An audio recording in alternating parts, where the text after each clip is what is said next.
लेकिन इस बीच हम इन तस्वीरों की तरफ अपने दर्शकों को लिए चलते हैं जहां ओडिशा पहुंचे हुए हैं प्रधानमंत्री नरेंद्र मोदी और इस बीच हवाई सर्वेक्षण की ये तस्वीरें सामने आई हैं जहां फनी की वजह से कितना नुकसान हुआ है उसका आकलन किया जा रहा है। समझा जा रहा है कि कौन कौन सी जगहें हैं जहां ज्यादा असर हुआ है, कितना असर हुआ हो सकता है और कितनी मदद की जरूरत केंद्र की तरफ से राज्य को दिए जाने की आवश्यकता हो सकती है। ओडिशा पहुंचे हैं आज और पहुंचने के बाद पहले वहां मुख्यमंत्री से मुलाकात की। इसके पहले मुख्यमंत्री और राज्यपाल दोनों से ही वहां की स्थिति के बारे में बातचीत की थी और अभी एरियल सर्वे के जरिए जानने की कोशिश की जा रही है कि कहां कहां ज्यादा असर हुआ है साइक्लोन का।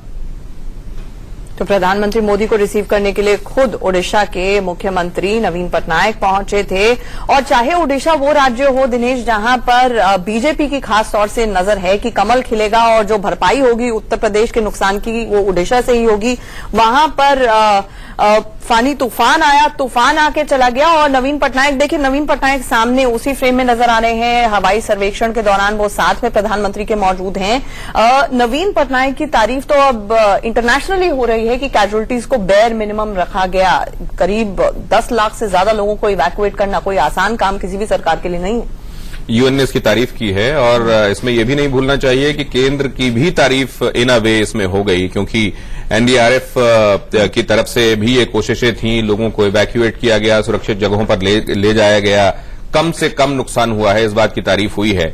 और अब जबकि प्रधानमंत्री नरेंद्र मोदी ये पहले ही भरोसा दिला चुके हैं कि यथासंभव केंद्र की तरफ से मदद की जाएगी, कोई कोर कसर नहीं छोड़ी जाएगी, तो यहां पहुंचकर वो ये सॉलिडेरिटी एक बार फिर से दिखाना चाहते हैं कि केंद्र के साथ कदम से कदम मिलाकर राज्य के साथ केंद्र कदम से कदम मिलाकर चल रहा है और कहीं कोई कोर कसर नहीं छोड़ी जाएगी। जो ऐलान होगा जिस रकम का वो भी शायद हो सकता है। रोहित कुछ कहना चाह रहे हैं। रोहित, मैं बड़ा अच्छा देखिए, मैं तो कहूंगा कि देखिए जिस मतभेद अपनी जगह है, वैचारिक मतभेद हो सकता है लेकिन मनभेद नहीं है, मानवता अपनी जगह है और ये दर्शाता है कि पॉलिटिकल पार्टीज हो बियॉन्ड द पार्टी लाइन, यहाँ पर जब देश की बात आती है या फिर जिस तरीके से आज मानवता की बात आती है तो सबको एक साथ खड़ा होना चाहिए। बहुत अच्छी बात है, यहाँ पर सामने खड़े हैं और ये अच्छी बात है। इसीलिए आज सेंटर और स्टेट के अंदर एक कोऑर्डिनेशन बहुत अच्छा हुआ।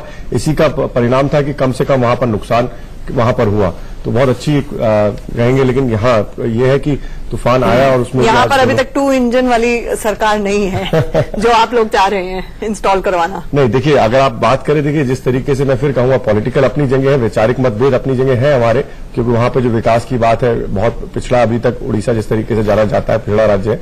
लेकिन रोहित, आप ये कहना चाह रहे हैं क्या कि ओडिशा इस मामले में वेस्ट बंगाल से ठीक है? वहां तो फोन भी रिवर्ट नहीं किया गया प्रधानमंत्री। देखिए बिल्कुल आप सही कह रहे हैं। जिस तरीके से प्रधानमंत्री जी ने अपना जो राजधर्म था वो निभाते हुए ममता जी को कॉल किया, वहां पर ममता जी ने फोन नहीं उठाया। कम से कम इस विषय पे मैंने कहा ना, मतभेद अपनी जगह है, मनभेद नहीं होना चाहिए। हमें जनता के लिए हम हैं और देश के लिए हैं, तो हमें कम से कम साथ में। दिनेश, ये याद रखिएगा कि राज्यसभा में बहुत गाहे बगाहे पूरा सपोर्ट करती है बीजेपी, ऐसी बात नहीं है। आंचल उस इंटरव्यू को मत भूलिए जिसमें प्रधानमंत्री कह रहे थे कि मुझे रसगुल्ला भी भिजवाती हैं और कुर्ते का कपड़ा भी। बिल्कुल, मैंने कहा ना मतभेद है लेकिन मनभेद नहीं रखना। नवीन पटनायक सपोर्ट भिजवाते हैं जब जरूरत पड़ती है। तो सपोर्ट ज्यादा ठीक है कुर्ते और रसगुल्ले से? देखिए हमें तो लगता है कि सबसे जरूरी देश की जनता है, देश की जनता का भलाई है और मुझे लगता है जो भी पार्टी देश की जनता की भलाई करती है जनता उसको चुनती है। और इस बार मुझे पूरी उम्मीद है कि उड़ीसा के अंदर भी इस बार भारतीय जनता पार्टी कमल खिलने जा रहा है। भारतीय जनता पार्टी का कमल खिलने जा रहा है ओडिशा में? बिल्कुल। आप मैं देखिए, आप उड़ीसा पश्चिम बंगाल, देखिए सबसे बड़ी बात आंचल जी, आप देखें पश्चिम बंगाल की, अगर देखें पश्चिम बंगाल के अंदर वही स्थिति जो आज कश्मीर के अंदर, वही हालात लगभग पश्चिम बंगाल के होते जा रहे हैं। तो पश्चिम बंगाल के अंदर ममता दीदी की कहीं ना कहीं परेशानी, बौखलाहट जो है वो दिख रही है। लगातार 5वें चरण के मतदान में भी हिंसा वहां पर हो रही है। तो हिंसा क्या दर्शाती है? वही कम्युनिस्ट राज गया था, वही टीएमसी का।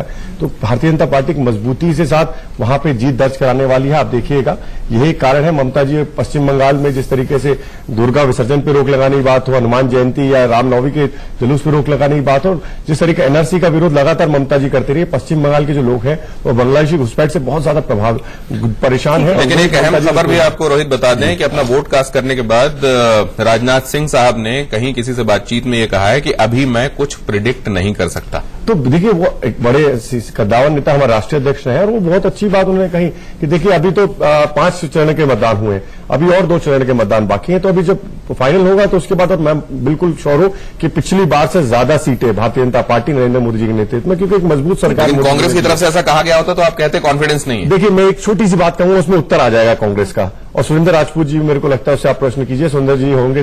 कांग्रेस पार्टी तो 272 सीटों पर टोटल मिलाकर भी नहीं लड़ रही है चुनाव। तो ये अपने आप में एक बहुत बड़ी वो है कि कांग्रेस पार्टी अगर देखें तो कांग्रेस पार्टी के लिए कहां से वो राहुल उनके पास पैसे नहीं, आपके पास बहुत पैसा है देखिए, चुनाव लड़ने के लिए, कि वो ये कहते हैं। चलिए ठीक है, एक छोटे से ब्रेक के लिए रोहित माफ कीजिएगा रुकना पड़ रहा है। हमारी ये बड़ी कवरेज, मेगा कवरेज लगातार जारी है। जल्द लौटें एक छोटे से ब्रेक के बाद।